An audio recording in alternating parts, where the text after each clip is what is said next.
마무리 짓습니다.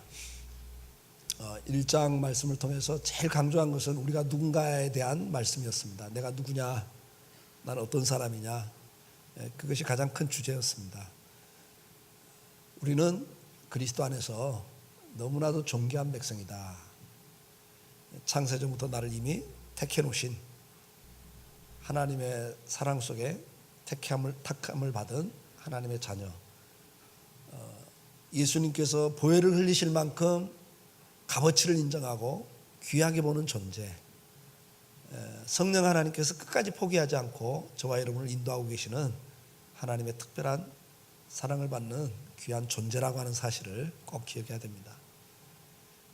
그러면서 우리가 어떤 존재냐, 이렇게 특별한 사랑을 받고 있는 존귀한 백성인데, 그렇기 때문에 우리는 지난주에 말씀을 드렸죠. 그런 존귀한 백성이기 때문에 인생을 낭비해서는 안 되고, 방탕해서도 안 되고, 인생을 포기해서도 안 되고, 자기 사명을 깨닫고 살아야 된다. 값어치 있게 살아야 된다. 지난주에 말씀을 드렸죠. 뿐만 아니라 우리는 나그네 같은 인생을 산다. 그러면서 동시에 우리는 가치관이 바뀐 인생을 산다. 예수 안에서 전에는 눈에 보이는 것, 이 세상이 전부인 줄 알고 살았잖아요. 그러나 이제 예수 만나고 보니까 이 세상은 잠깐 지나가는 것, 썩어질 것, 무의미한 것, 허무한 것들임을 깨닫게 되고, 썩지 않고 변하지 않는 영원한 소망을 발견하고 사는 하나님의 사람들이 됐죠. 자, 이런 가치관이 바뀐 인생을 살기 때문에 이 땅에서는 조롱당하고 비난당하고 왕따 당하지만 우리가 받을 상과 영광과 존귀가 크다. 그러니까 기뻐하고 살아라. 그렇게 말씀을 하시죠. 자, 그러면서 동시에 뭘 이야기하죠? 우리가 이렇게 썩지 않을 걸 바라보고 사는 성도들이기 때문에 주님 오실 날을 기대하고 소망 가운데 바라보면서 그날이 그냥 도적같이 오는 날이기 때문에 방심하고 있지 말고 깨어서 징조를 잘 살피면서, 성경을 잘 살피면서 주님 오실 날을 준비하고 살아라. 그리고 정신을 차리고 마음줄 놓지 않도록, 세상에 마음 빼앗기지 않도록 허리를 동이고 마음을 붙잡고 살아라. 그게 13절까지의 내용이에요. 자, 그러면서 13절에 동시에 그러므로 그렇게 시작하잖아요. 그러므로 너희가 이렇게 존귀한 백성이고 영원한 값어치를 갖고 사는 사람들이기 때문에, 다시 말하면 그리스도 안에서 변화된 사람들이다. 그래서 이제 우리가 13절, 14절을 말씀을 통해서 우리가 예수를 모를 때 어떻게 살았죠? 무지하게, 그 다음에 욕심에 이끌려서 허무한 인생을 살았다. 그러나 이제 우리가 그리스도 안에 있는 사람들은 인생 사는 게 다르죠. 목적이 다르고 방법이 다르죠. 자, 그래서 우리가 14절에 그리스도 안에 있는 성도, 거듭난 성도를 계속 강조하는데요. 오늘 본문에도 거듭난 걸 이야기하죠. 우리가 이렇게 거듭난 사람이라면 특징이 뭐냐? 옛날에는 욕심에 이끌려서 불순종하고 살았던 사람들이 이제는 순종하고 산다. 순종을 강조했죠. 베드로서가 2장, 3장, 5장에 걸쳐서 국가에 대해서 사회생활 속에서, 가정생활 속에서, 교회생활 속에서 어떻게 순종해야 될 것인가를 말씀했잖아요. 그래서 그리스도 안에 있는 사람들의 삶의 특징의 가장 대표적인 게 순종할 줄 아는 거다. 두 번째는 거룩하게 산다. 구별된 삶을 산다. 우리가 거듭난 사람이기 때문에 구별된 삶을 산다. 먹을 것 먹어서는 안 될 것, 입어야 될 것 입어서는 안 될 것, 해야 될 말과 해서는 안 될 말, 가져야 될 생각과 가져서는 안 될 생각, 함께 해야 될 자리와 함께 해서는 안 될 자리, 앉을 자리, 설 자리를 구별할 줄 아는 것이 거룩함이고, 그런 삶을 살아야 된다. 자, 그러면서 동시에 우리가 뭘 이야기했죠? 지난주에 이제 이야기한 거예요. 우리가 이렇게 존귀한 백성이기 때문에 인생을 값없게 살아서는 안 되고 값어치 있게 살아라. 이런 말씀들을 쭉 하신 겁니다. 자, 그러면서 이제 오늘 본문에 들어오면서 뭘 이야기합니까? 너희가 진리를 순종함으로 너희 영혼을 깨끗하게 하여. 여기도 거듭남을 이야기하는 거예요. 우리가 깨끗함을 받았다. 그러면서 거짓이 없이 형제 사랑하기 이르렀으니 마음으로 뜨겁게 서로 사랑하라. 그렇게 말씀을 합니다. 오늘 본문의 성도의 특징이 뭐냐? 진리를 순종함으로, 말씀에 순종함으로 깨끗함을 받은 사람들이다. 뭐가? 영혼이 깨끗함을 받은 사람이다. 거듭난 사람이다. 그 거듭난 사람의 삶의 특징이 뭐냐? 앞에 순종, 구별된 것, 값어치 있게 자기 인생을 사는 것, 이제 마지막으로 사랑할 줄 아는 거다. 그렇게 이야기합니다. 거듭난 하나님의 백성의 특징이 뭐냐? 사랑할 줄 아는 거다. 이렇게 이야기해요. 자, 성경은 베드로전서 1장 3절에도 우리가 거듭난 자다 그렇게 설명을 합니다. 거듭난 자다. 그리고 이 거듭난 자의 삶의 특징이 뭐냐? 앞에서는 순종하는 거다. 거룩하게 구별된 삶을 사는 거다. 자기 인생을 값어치 있게 의미 있게 낭비하지 않고 사는 거다. 그러면서 오늘 본문은 뭐라고요? 피차 사랑하고 사는 거다. 그렇게 이야기하는 거예요. 무슨 이야기입니까? 거듭났다고 하는 것은 옛날에 살던 삶을 그 가치를 버린 거죠. 옛날에는 어떻게 살았어요? 하나님을 모르면서 자기 중심으로 자기 욕심에 이끌려서 살았단 말이에요. 내 하고 싶은 대로 내 생각대로 인생을 살았다고요. 내가 주인 노릇하면서 욕심에 이끌려 살던 우리인데 이제는 변화를 받아서 어떻게 해요? 순종하는 사람이 됐잖아요. 전에는 내가 나를 사랑하고 살았어요. 여러분 사랑하죠? 하나님도 사랑하고 부부 간에도 사랑하고 또 부모 자식 간에도 사랑하고 형제 간에도 사랑하잖아요. 그럼 한번 깊이 들여다보세요. 그 사랑의 의미가 뭔가? 자기중심적 사랑이 너무 많아요. 하나님을 사랑해요. 근데 조건이 있어요. 그래서 잘 돼야 돼요. 뭔가 있어야 돼요. 하나님을 사랑했는데도 불구하고 하나님이 나한테 좋은 걸 안 주면 시험 들어요? 잘못된 사랑이죠. 굉장히 자기중심적 사랑을 하고 있다고요. 부부지간에도 마찬가지죠. 사랑해요. 들여다보면요. 깊이 들여다보면 자기중심이에요. 자기 욕구, 자기 만족, 그 사랑조차도 자기 욕구예요. 상대편 싫다는데 자기 혼자 사랑하는 사랑도 많고요. 우리가 거듭났다고 하는 것은 그런 자기중심적 욕심에 이끌리는 데서 변한 거예요. 근데 그 변하는 내용 가운데 하나가 뭐냐? 사랑이에요. 사랑이 변하는 거예요. 사랑이. 자기를 사랑하고 자기중심적 사랑해서 이제는 하나님의 사랑을 체험하면서 이타적 사랑을 배우는 거예요. 그래서 성도의 특징이 뭐냐? 첫째, 하나님을 사랑하기 시작해요. 하나님을 사랑하기 시작합니다. 시편 18편 1절에 나의 힘이신 여호와여 내가 주를 사랑하나이다 고백을 시작하죠. 사랑을 깨닫고 보니까 그분을 사랑하게 돼요. 시편 119편 97절 내가 주의 법을 어찌 그리 사랑하는지요 내가 그것을 종일 작은 소리로 읊조리나이다. 이제는 그분을 사랑하기 때문에 그분 입에서 나온 말씀, 그분의 생각, 그분이 어떤 걸 가지고 있는가, 뭘 생각하시는지 거기에 관심을 갖기 시작해요. 우리가 진짜 사랑을 해보면 그렇잖아요. 사랑을 하는 순간 사랑하는 그 사람이 뭘 생각하는지, 뭘 원하는지 거기에 애인이라는 관심을 갖기 시작하죠. 하나님을 사랑하는 사람들의 특징이 뭐냐? 하나님 사랑해요. 그게 뭘로 나타나요? 주야로 아침 저녁으로 자나깨나 그분 말씀을 들여다보기 시작해요. 그분이 오늘 나에게 무엇 말씀하는가? 나한테 뭘 원하는가? 거기에 관심을 갖기 시작합니다. 시편 26편 8절에는 이렇게 고백합니다. 여호와여 내가 주께서 계신 집과 주의 영광이 머무는 곳을 사랑하오니. 하나님을 사랑하기 시작한 사람들의 특징은 공통적입니다.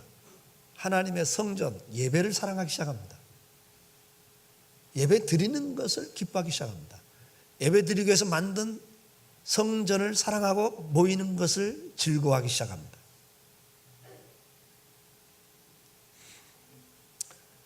하나님의 사랑이 식을 때 우리가 인간관계도 똑같습니다. 사랑의 관계가 식으면 만나는 것이 싫어져요. 같이 있는 것도 부담스러워져요. 그렇죠? 사랑할 때는 어때요? 죽고 나서나 같이 있고 싶고 같이 뭘 나누고 싶고 차 한 잔이라도 같이 나누고 싶고. 근데 사랑이 식어져 보세요. 같이 있는 것 자체가 스트레스잖아요. 그러니까 우리가 구약이나 신약을 보면 하나님을 사랑했던 사람들의 특징이 뭐죠? 성전을 사랑해요. 초대교회도 매일 모였어요. 모여서 뭐예요? 예배드려요. 말씀을 배워요. 그리고 기도를 힘썼어요. 그게 하나님 사랑하는 사람들의 특징이에요. 그러나 사랑이 식으면 말씀 안 들여다봐요. 기도 안 하기 시작해요. 예배가 너무 부담스러운 게 돼요. 이사야 시대의 이스라엘 백성들이 뭐 이렇게 예배가 많아? 왜 이렇게 복잡해? 예배가 점점 줄어들죠. 자, 거듭난 자는 이렇게 첫째 증상이 하나님을 사랑하는 걸로 나와요. 그런데 하나님 사랑하는 그 사랑이 들어오기 시작하면 자연스럽게 형제 사랑으로 바뀌어요. 왜요? 나를 중심으로 살던 사람, 내 중심, 내 욕심에 이끌려 살던 사람들이 하나님의 사랑, 이타적 사랑이기 때문에 그 사랑을 깨닫고 그 사랑을 맛본 성도는 자연스럽게 이웃에게 사랑을 베풀기 시작해요. 요한일서 4장 10절 11절에 보면 12절에 사랑은 여기 있으니 우리가 하나님을 사랑한 것이 아니요 하나님이 우리를 사랑하사 우리 죄를 속하기 위하여 화목제물로 그 아들을 보내셨습니다. 사랑하는 자들아, 하나님이 이같이 우리를 사랑하셨은즉 우리도 서로 사랑하는 것이 마땅하도다. 마땅한 게 되어버려요. 왜요? 하나님이 나를 사랑한 게 어떤 사랑? 독생자 아들을 주신 사랑이라는, 우리 죄를 속하기 위하여 화목제물로 그 아들을 보내셨습니다. 그 사랑을 깨달은 성도는 당연히 서로 사랑하는 것이 마땅하다. 그렇게 말씀합니다. 어느 때나 하나님을 본 사람이 없을 때 만일 우리가 서로 사랑하면 하나님이 우리 안에 거하시고 우리 사랑이 우리 안에 온전히 이루어지니라. 내가 하나님을 사랑한다는 증거가 뭐냐? 형제를 사랑하는 거라는 거예요. 요한일서 3장 16절 그가 우리를 위하여 목숨을 버리셨으니 우리가 이로써 사랑을 알고 예수 그리스도가 나를 위해 죽으셨다라는 것을 깨닫는 성도는 하나님의 사랑을 깨닫는 거예요. 하나님의 사랑을 알고 우리도 형제들을 위하여 목숨을 버리는 것이 마땅하니라. 계속 마땅이라는 단어를 쓰고 있습니다. 우리도 서로 사랑하는 것이 마땅하다. 그러면서 형제를 위하여 목숨을 주는 것도 마땅하다. 하나님의 사랑을 깨달은 성도의 특징입니다. 하나님의 사랑을 깨달은 사람은 그 사랑으로 인하여 형제를 사랑하게 되고 그것이 마땅한 것임을 알아요. 형제를 사랑하지 않는 것은 하나님 사랑을 제대로 깨닫지 못한 결과라고 요한일서 3장 10절로 11절에 말씀을 합니다. 이러므로 하나님의 자녀들과 마귀의 자녀들이 드러나나니, 하나님의 자녀냐 내가 마귀에게 속한 자냐가 뭘로 드러나느냐? 두 가지로 드러나는데, 첫째 의를 행하냐 의를 행하지 않냐로 나타난다. 의가 뭐죠? 너희는 먼저 그 나라와 그 의를 구하라 그래요. 그 의가 뭡니까? 하나님의 뜻이에요. 그러니까 거듭난 성도의 특징이 뭐냐? 하나님의 뜻을 묻기 시작해요. 그전에는 전부 다 내 생각에 내 뜻이에요. 내가 어떻게 살기를 원하고 내가 어떻게 인생을 가기를 원하는가, 내 주관대로 주장대로 살던 사람들인데, 그리스도로 인하여 거듭난 성도의 특징이 뭐예요? 하나님의 뜻을 묻기 시작해요. 오늘 하루를 살면서도 하나님의 뜻이 뭐냐? 하나님이 나한테 원하는 게 뭘까? 그래서 말씀을 들여다보기 시작하는 거죠. 그 뜻을 깨닫기 위해서. 그게 특징이라는 거예요. 마귀의 자녀 특징, 하나님을 모르는 사람들의 특징이 뭐예요? 오늘도 내 뜻이 뭐냐? 그리고 오늘 내가 내 마음에 원하는 대로 어떻게 살까? 그거예요. 두 번째 특징이 뭐라고 그랬죠? 형제를 사랑하지 아니하는 자는 하나님께 속하지 아니하니라. 두 가지라는 거예요. 하나님의 뜻을 묻냐, 그 다음에 형제를 사랑하느냐가 내가 하나님의 자녀냐 마귀 자녀냐의 증거라는 거죠. 요한일서 3장 14절에 우리는 형제를 사랑함으로 사망에서 옮겨 생명으로 들어간 줄 알거니와 사랑하지 아니하는 자는 사망에 머물러 있느니라. 아직도 거듭나지 않은 사람의 특징이 뭐냐? 형제 사랑하지 않는 거다. 내가 형제를 사랑하지 못하면, 안 하고 있다면 나는 아직도 하나님의 사랑 안에 있지 않다는 거죠. 이론으로는 예수를 믿어요. 그러나 아직 주님은 그래, 네가 아직 소속이 변경되지 않았다, 거듭나지 않았다라고까지 표현해요. 거듭나지 않았다. 요한일서 4장 7절 8절에 이어서 사랑하는 자들아 우리가 서로 사랑하자. 사랑은 하나님께 속한 것이니 사랑하는 자마다 하나님께로부터 나서 하나님을 알고 사랑하지 아니하는 자는 하나님을 알지 못하나니 이는 하나님은 사랑이십니다.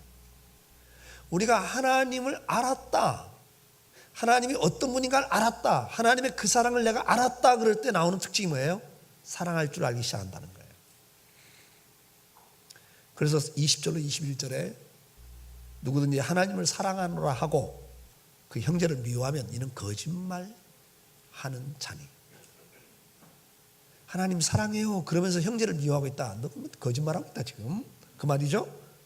보는 바 형제를 사랑하지 못하면서 보지 못하는 바 하나님을 사랑할 수가 없다. 그렇게 말했습니다. 하나님의 사랑을 깨달은 성도는, 거듭난 성도는 사랑이라는 특성을 갖기 시작합니다. 요한일서 3장 23절에 그의 계명은 이것이니 곧 그 아들 예수 그리스도의 이름을 믿고 그가 우리에게 주신 새 계명대로 서로 사랑할 것이니라. 우리가 예수를 믿는다. 그러면 우리에게 주신 계명이 있다 이거예요. 그게 서로 사랑하는 거다. 야고보서 2장 8절 너희가 만일 성경에 기록된 대로 내 이웃 사랑하기를 내 몸과 같이 하신 최고의 법을 지키면 잘하는 것이거니와. 성경 66권의 최고의 법이 뭐냐? 사랑하라는 거예요. 여러분 아무리 헌금을 많이 하고 아무리 열심히 봉사를 해도 형제를 사랑하지 못하면 울리는 괭갈에 지나지 않는다 그랬어요. 사랑이 최고의 법이고 최고의 은사라 이야기입니다. 특히 베드로 사도는 베드로서들을 통해서 지난번에 순종을 강조했는데 2장 17절에 물사람을 공경하며 형제를 사랑하며 그래요. 하나님을 두려워하며 왕을 존대해라 그렇게 이야기합니다. 형제 사랑을 이야기합니다. 3장 8절에도 마지막으로 말하노니 너희가 다 마음을 같이하여 동정을 하고 형제를 사랑하며 불쌍히 여기며 겸손하며 그래요. 동정할 줄 알고 사랑할 줄 알아라 그렇게 이야기해요. 4장 8절 무엇보다도 뜨겁게 서로 사랑할지니 사랑은 허다한 죄를 덮느니라.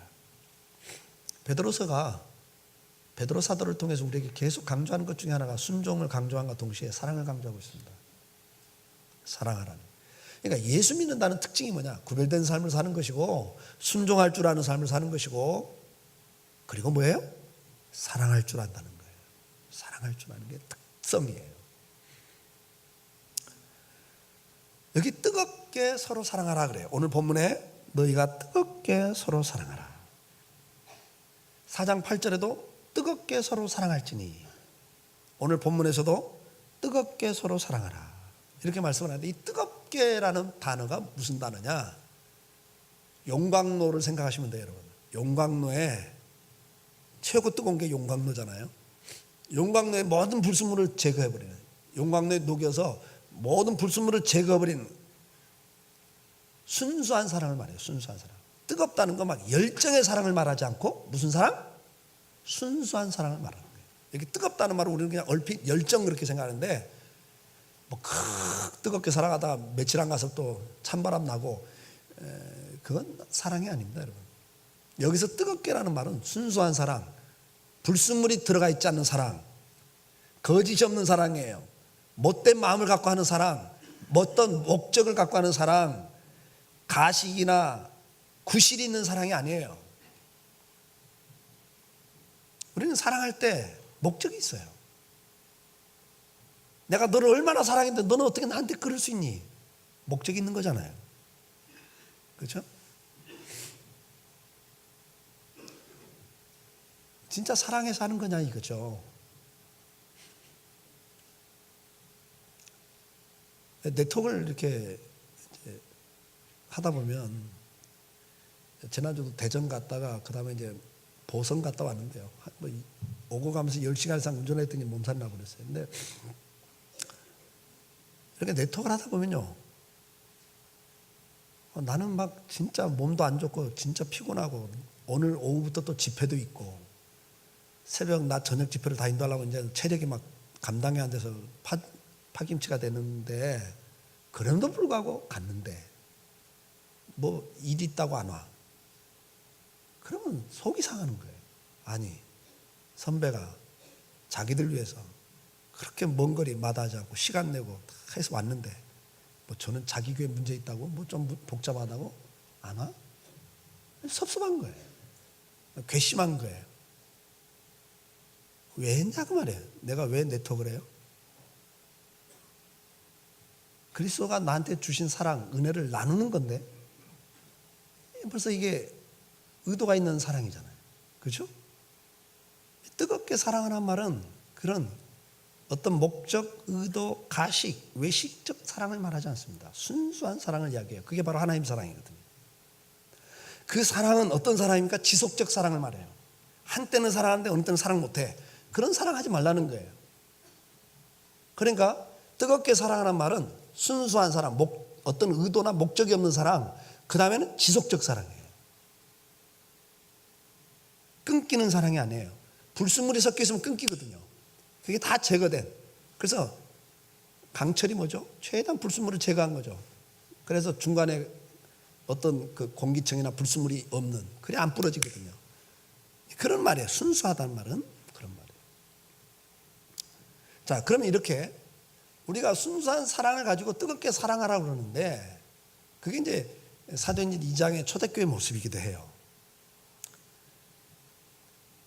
사도행전 2장 42절 47절에 보면 그들이 사도들의 가르침을 받아 서로 교제하고 떡을 떼며 오로지 기도를 힘쓰니라. 사람마다 두려워하는데 사도들을 말미암아 기사와 표적을 많이 나타나니 믿는 사람이 다 함께 있어 모든 물건을 서로 동용하고 또 재산과 소유를 팔아 각 사람 필요를 따라 나눠주며 날마다 마음을 같이하여 성전에 모이기를 힘쓰고 집에서 떡을 떼며 기쁨과 순전한 마음으로 음식을 먹고 하나님을 찬미하며 또 온 백성에게 칭송을 받으니 주께서 구원받는 사람을 날마다 더하게 하시니라. 은혜를 받았다는 이야기는 거듭났다는 이야기인데, 성령 충만했다는 건 거듭났다는 이야기인데, 거듭난 사람의 특징이 뭐냐? 앞에서 말씀드린 먼저 하나님을 사랑하기 시작해요. 이들의 특징이 뭡니까? 날마다 성전에 모였습니다. 앞에서 말씀드렸죠. 성전을 사모하기 시작해요. 구약이나 신약이나 바뀌지 않는다니까요. 예배가 기다려지고 사모하기 시작합니다. 은혜가 떨어지면 예배가 귀찮아져요. 그게 증상이지 않습니까? 오늘 주님은 우리에게 이 말씀을 하는 게, 너 뜨겁게 사랑해라. 내가 너를 사랑했지 않니? 너도 그 사랑 받고 너도 뜨겁게 사랑해. 근데 먼저 하나님을 뜨겁게 사랑하라. 하나님과의 관계를 지속적으로 유지하며 깊이 있게 함으로써 진정으로 다른 사람을 사랑할 수 있는 자리에 가는 거예요. 그러니까 이 앞에 것이 전제가 되지 않으면서 내가 이웃을 제대로 뜨겁게 사랑할 수 있다 없다? 없다는 거예요. 하나님 사랑을 더 깊이 맛볼수록 그만큼의 이웃 사랑이 나가는 거예요. 그래서 먼저 전제가 하나님 사랑을 회복하셔야 되는 거예요. 오늘 우리가 하나님을 사랑하라 하는 말씀을 귀 기울여야 됩니다. 첫사랑을 회복하셔야 됩니다. 시편 73편 25절에 하늘에서 주 외에 누가 내게 있으리요 땅에서는 주밖에 내가 사모할 리가 없나이다. 천상천하에 하나님밖에 내가 바라볼 분이 없습니다. 그 고백이죠. 시편 5장 7절에 뭐라고 말합니까? 오직 나는 주의 풍성한 사랑을 힘입어 그래요. 하나님의 풍성한 사랑을 힘입는 사람들은 주의 집에 들어가 주를 경외함으로 성전을 향하여 예배하리이다 그래요.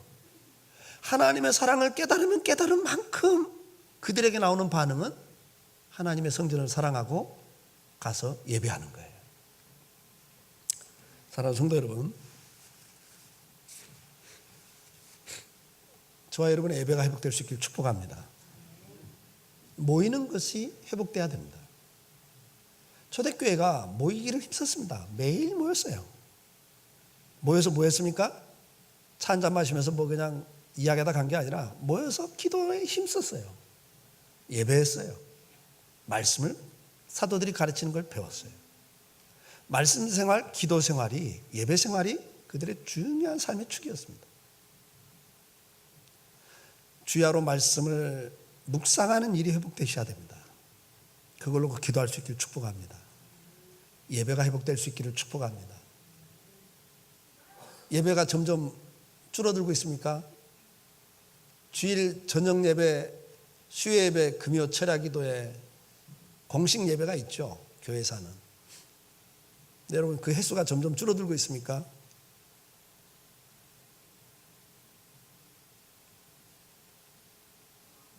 예배 한 번 더 드린다 생각하고 한번 예배를 회복할 수 있길 바랍니다. 내가 예배를 한 번 더 드리자. 가정 예배라도 한 번 더 드려보자. 예배가 회복되지 않고는 여러분 하나님의 사랑을 깊이 체험할 수가 없습니다. 에베소 2장이 뭐라고 그래? 너희는 그 사랑의 깊이와 넓이, 높이, 길이를 헤아리라 그래. 풍성히 맛보란 이야기죠. 사랑을 깊이 있게 가라는 거죠. 그러기 위해서는 우리가 뭐가 필요해요? 자꾸 만나야 됩니다. 여러분. 만나셔야 됩니다. 말씀을 자주 만나셔야 되고 예배를 자주 드리셔야 되고 기도를 자주 하셔야 됩니다. 저희가 이게 지금 부족합니다. 저도 기도가 죽었습니다.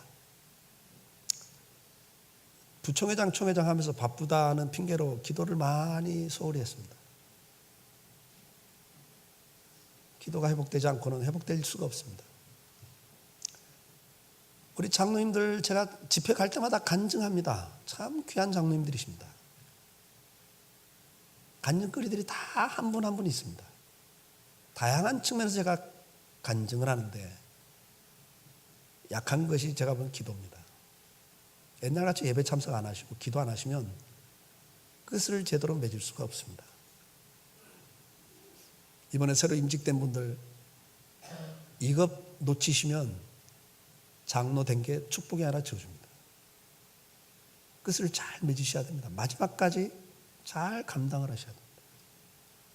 하나님 사랑하는 걸 놓치고 다른 어떤 걸 한다 한들 산을 옮길 만한 능력을 행했다 할지라도 소용이 없습니다.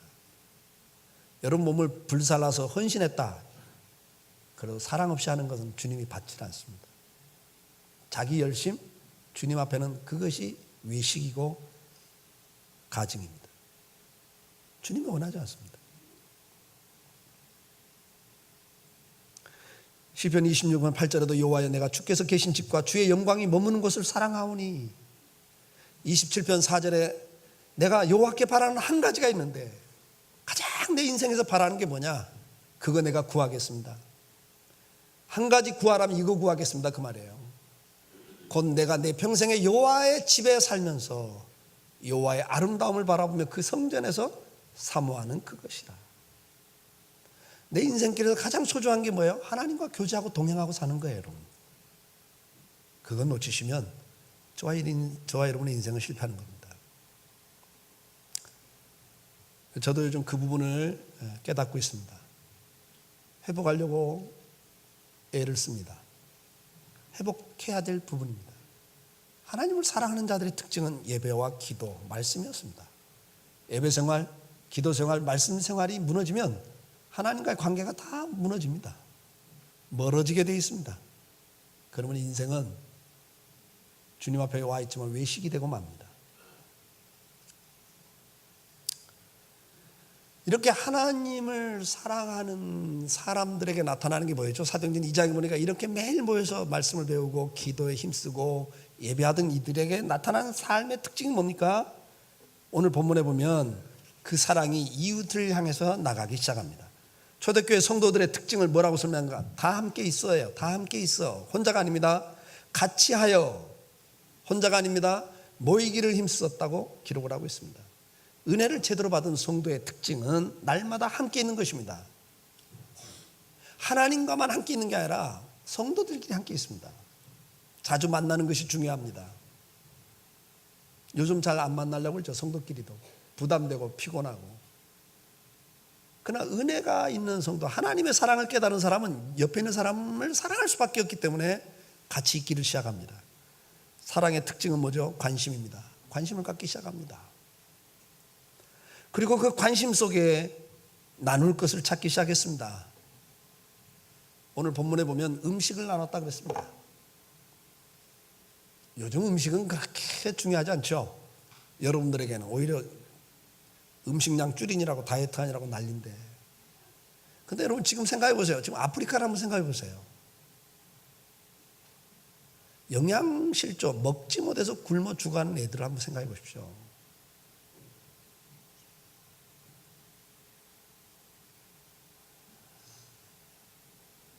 밥 한 톨이 하수구에 떨어져 있어도 그걸 집어서 먹습니다. 밥 한 톨이면 눈이 번쩍 뜨이는 거예요. 우리가 40년, 50년 전에 그렇게 살았어요, 여러분. 6.25 사변을 겪은 분들의 이야기를 들어보시잖아요.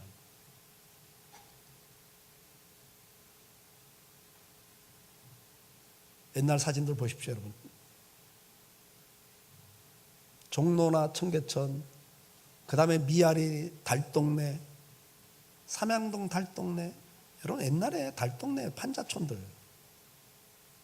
거기 살던 사람들은 밥 한 끼라는 것은 목숨이었습니다. 생명이에요, 생명.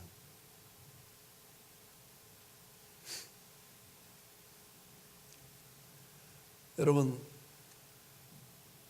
그런 시대입니다. 지금 2000년 전이니까. 그런데 그 음식을 나눴다는 것은 자기들의 생명을 나눠준 거예요. 근데 이웃이 그걸 아는 거예요. 저 집도 지금 먹을 게 없어 자식이 울고 불고 난리인데 그걸 나눈다는 것에 감동이죠. 그게 뭐예요? 사랑의 감동입니다. 여러분, 사랑의. 관심입니다. 그리고 필요를 채워주기 시작합니다. 그걸 위해서 자기 집을 팔았습니다. 한국교회가 왜 이렇게 지금 세상에서 빛이 되지 못합니까? 한국 초대 기독교는 자기들이 희생하면서 이웃을 섬겼거든요. 대한민국에 있는 정신장애우들을 위한 시설, 고아원, 양로원, 사회에서 그땐 쳐다보지도 않고 완전히 버렸던 사람들을 불러다가 먹이고 씻겨주고 입히면서 자기 전 재산을 털어샜던 사람들이 기독교인들이었습니다. 한국의 모든 복지시설의 85%가 기독교인들이었습니다. 기독교인들. 그것도 그 다음에 세상이 좋아지면서 복지 쪽에 이권이 생기니까 많은 사람들이 달라붙은 거지. 전에는 거진 기독교인들이었습니다.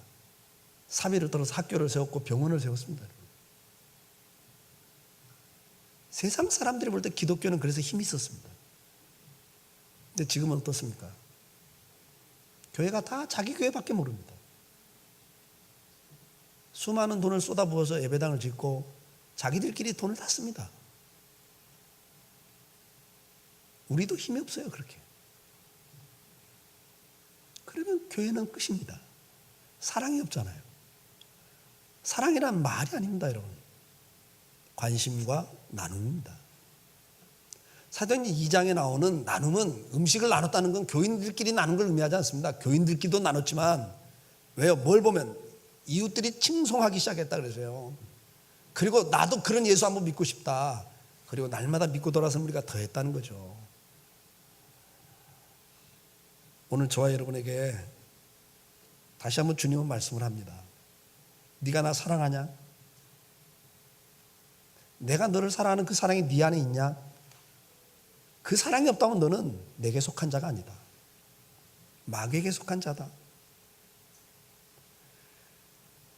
사도행전 10장 2절에 보면 그가 경건하여 온 지방과 더불어 하나님을 경외하며 백성을 많이 구제하고 하나님께 항상 기도하더니 고넬료의 이야기입니다. 많이 구제했다 그랬습니다. 사도행전 9장 36절에 요바에 다비다라는 여제자가 있으니 그 이름을 번역하면 도루가라. 선행과 구제하는 일이 심히 많더니. 여러분, 도루가가 과부였습니다. 여러분, 옛날이나 지금이나 과부가 된다고 하는 건 삶에 많은 지장을 받습니다. 옛날에는 더 했습니다. 남성 중심의 사회였고 산업사회도 아닌 농경사회였기 때문에 노동력이 없으면 극한 가난 속에 빠질 수밖에 없는 게, 그래서 고아와 과부들을 성경은 계속 강조하는 거예요. 돌보라고. 왜? 완전 소외된 자들이거든요. 그도 과부인데 뭐가 여유가 있겠어요. 그런데도 선행을 많이 베풀고 구제를 많이 했다는 거예요. 그 도루가가 어느 날 죽었어요. 사람들이 이분이 죽으면 안 돼, 이분은 살려야 돼. 그래서 베드로가 지나가면 죽은 자도 살아난다는 소리를 듣고 베드로를 초청해요. 빨리 와서 이 도루가 좀 살려달라고. 그들이 울었어. 많이 울었다 그랬어요. 도루가가 죽은 걸 보고. 그리고 죽으면 안 돼, 이분이 돌아가시면 안 돼, 안타까워서 울었다고요.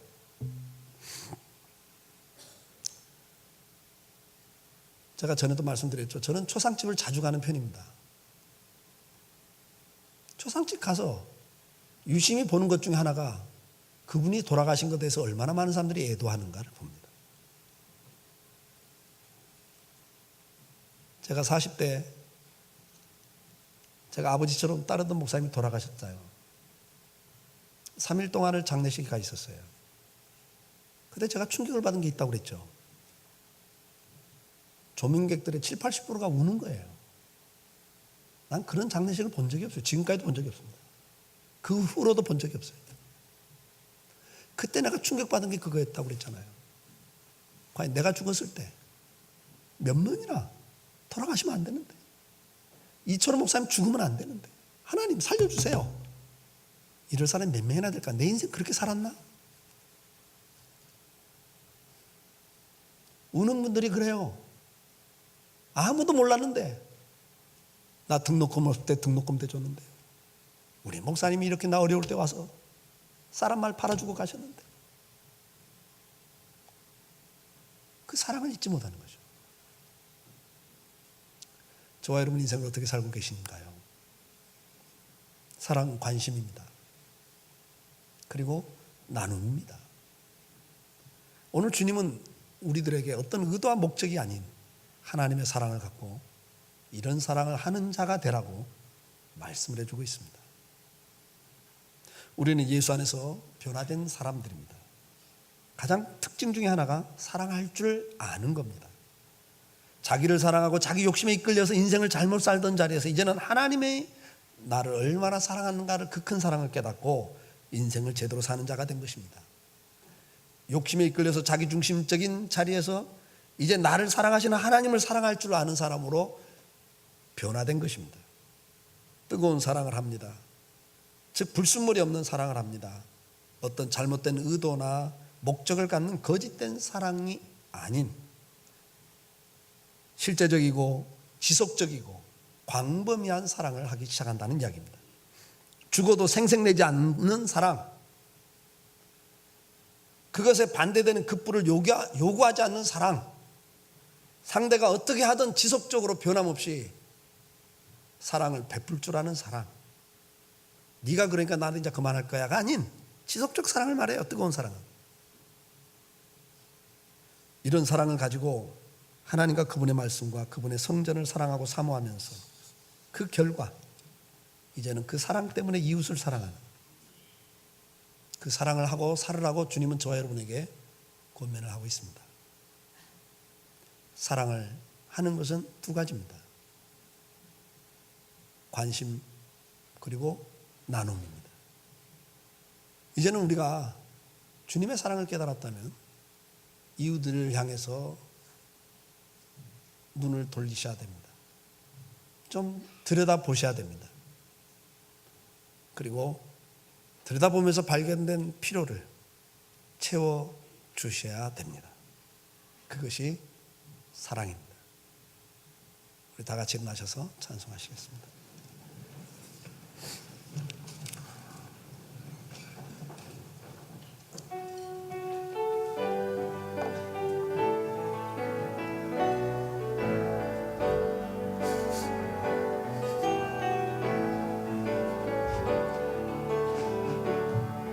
나 무엇과도 주님을 바꾸지 않으리. 다른 어떤 은혜 구하지 않으리. 오직 주님만이 내 삶의 도움이시니 주의 얼굴 보기 원합니다. 주님 사랑해요.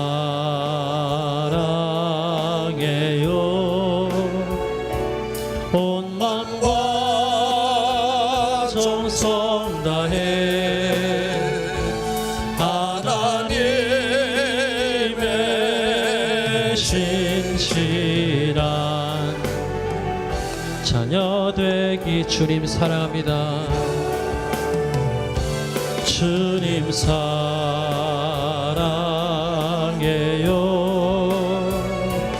온 마음과 정성 다해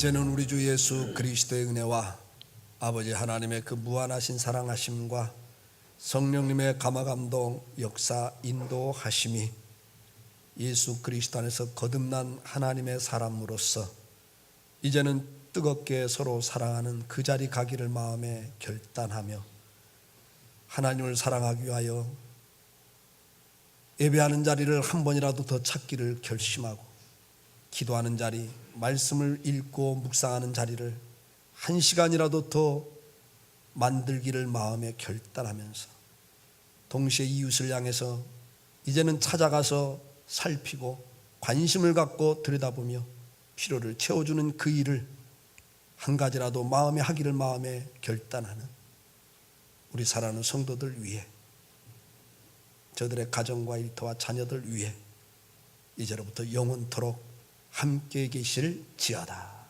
아멘.